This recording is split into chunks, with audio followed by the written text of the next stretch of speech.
Hey, what's going on, everybody? This is Tyrone back with Tech Life. And before I get this video started, I want you guys to check out a buddy of mine. If you're into hip hop, I will leave his video and song in the description down below so you guys can check him out. I think it's a really good song. If you guys want to leave your opinions, subscribe, spam, all that in his comment section, it is much appreciated. But I will leave the link to the song and video in the description down below so you guys can check him out and leave all your opinions if you are into the hip hop genre. Now on to today's video. This will be a longer video, and I want to discuss a few things and talk about several other points, some opinionated, some unofficially. I have received some internal documents that I want to discuss and just see what you guys think about it. I know some of you are going to be upset. Some of you are going to say, I told you so. Some of you are going to say this was not a great merger. But as you see from this article from CNET, which I will leave in the description down below, T-Mobile will stop taking new Sprint customers August 2nd. New deals coming soon.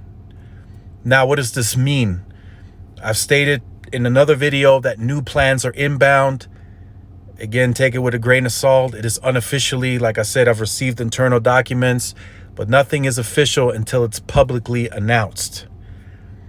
There are changes coming to the company overall. If you are a Sprint customer, you can stay grandfathered, but there's a big but. The document that I've seen that I'm letting you guys know, there are only certain Sprint plans that qualify with this migration. The Kickstarters, the discounted rate plans, the SWAC accounts, I believe is what they were called, the employee discounted lines that people were getting, the Kickstarters, the free lines, those are not qualifying plans that can be part of this migration. The Sprint Starter, Sprint Premium, the Military 55, those plans are accepted by T-Mobile. No issues there in part of that migration. Now, like I said, this is going to make some people upset. They're probably going to leave. But from what I'm being told internally, T-Mobile is completely fine with that. Those customers are non-profitable. They make no profit. They're on the network for cheap. These Kickstarter plans were like $15. So if you had a BYOD, bring your own device, you're really not benefiting the company, and the board members and investors are kind of fed up with that. So that's done. You're going to be asked to either switch. I don't know this for sure. Like I said, it's unofficially, but you're either going to be asked to switch onto one of the Sprint plans that qualify, or you can move over to a T-Mobile Magenta or Essentials plan. Those are going to be the options. Also, another point, if you are wanting to migrate over to T-Mobile and you still have an open lease agreement with Sprint, you cannot move until you have paid that off. Those leases have to be paid off before you can migrate over to a T-Mobile price point. T-Mobile is going to allow customers to move over without any penalties, pretty much no credit check, no deposit requirements. If you have, let's say you have an unlocked device, you say, you know what, I'm just going to migrate over. You could do so 5 data lines and 12 voice lines for what I'm seeing. And like I said, this could still change. This is unofficial. Again, nothing is official until it's officially announced to the public. And again, these documents that I'm receiving, I cannot share publicly. So for anyone that's commenting, oh, we don't know, we can't see the documents, of course, but I'm just letting you guys know there are changes coming. New deals are inbound, potential new plans, unlimited hotspot, all of that stuff. It's in the talks, it's in the works. And just take that with a grain of salt. I'm just letting you, it's unofficial until it's official. But like I said, like I'm telling you guys, I've seen the documents. That is the case.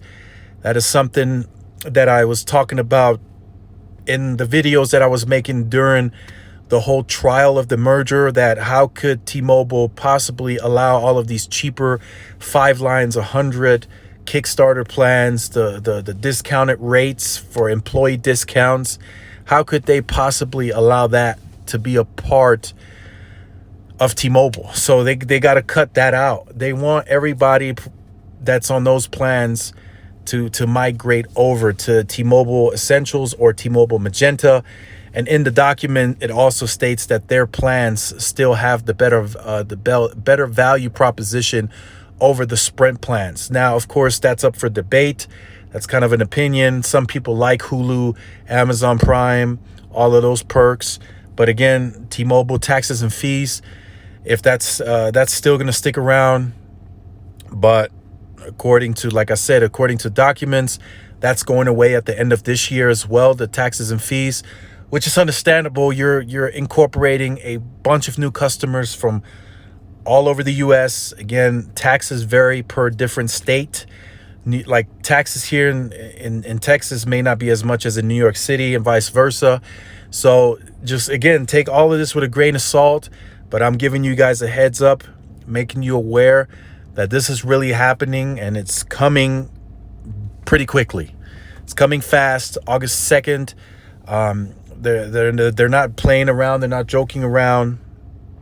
They're moving quickly on this, and they're going to be very, very aggressively handling this. Now, from another thing that's floating around, there are some credit changes potentially coming to T-Mobile, so they are going to be a little bit more lenient on that, which I'm in total agreement with. I got some buddies of mine reaching out that said they've already been through that transitioning from a Sprint rep to a T-Mobile rep. And they're telling me, hey, I lost out on some sales because of this T-Mobile down payment policy that I know I would have gotten with Sprint. But since the down payment policy and the financing is only $750, and if the phone is more expensive, you got to pay the difference. I lost out on those potential sales, because if you think about it, if the phone is even $1,750, that difference you have to pay per line for 4 lines, that's close to $1,000, if not 1,000, with the taxes included, maybe even more. No, nobody walks into a store that's switching to another carrier expecting to pay that up front before they can actually start the services. So that's a hurdle that T-Mobile has to fix. It's been talked about on some conference calls that T-Mobile is, in fact, talking about that, and they may make those changes in the future coming up. They may increase the financing limits, which is really good, because there's people that have a 780, 790 credit score that are still having to pay those down payments, which is not going to fare well for T-Mobile, especially if they're wanting to acquire some of those higher end customers. They're not going to pay those down payments if they're getting zero down with AT&T and Verizon. So, like I said, these changes are coming quickly. It's going to happen quick. We're already at the end of July, close to August, and that's when the unification takes place. So the initial migration, that's another thing that I wanted to point out. The initial migration is kind of like combining the plans. The full system integration is not going to happen until a later time.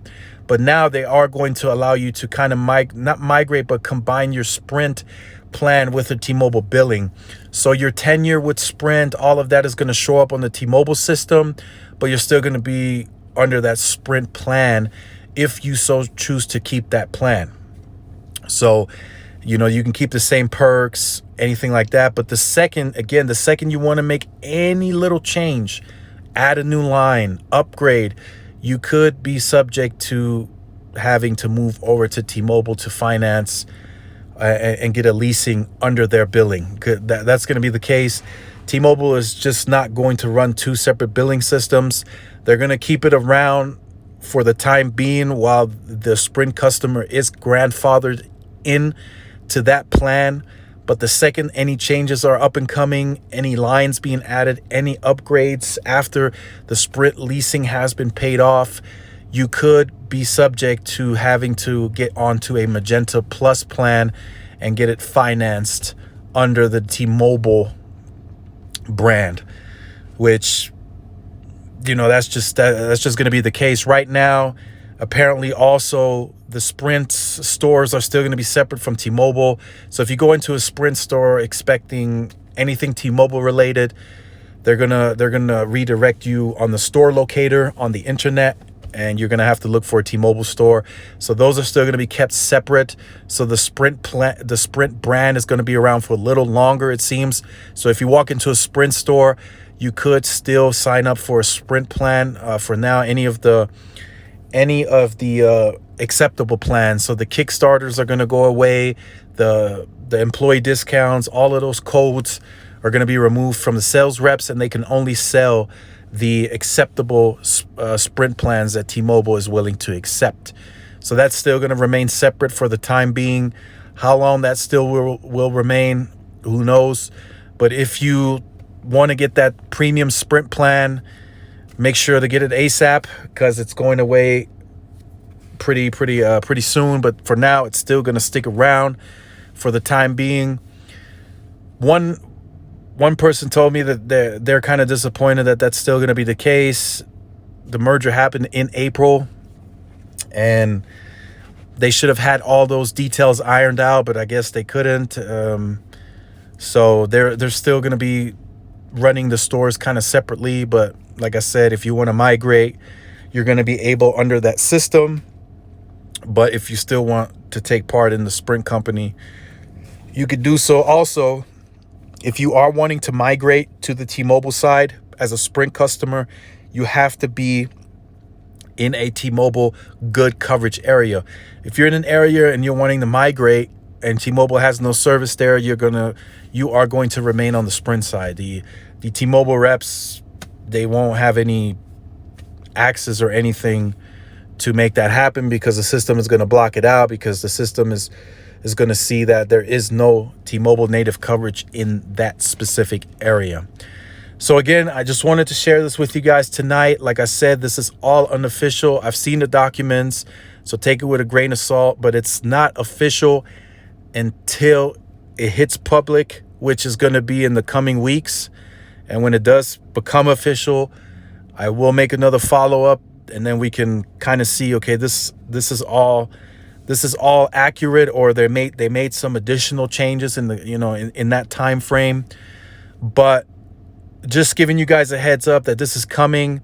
Also, if you don't have a compatible device, that's a big no-no. If you have a non-voice over LTE device, you got to go on to T-Mobile immediately. They are going to send you an email notification, whatever it takes, and they're going to get you off of that device, because it's just not compatible with T-Mobile. You got to have a voice over LTE device to be compatible with T-Mobile at this point in time.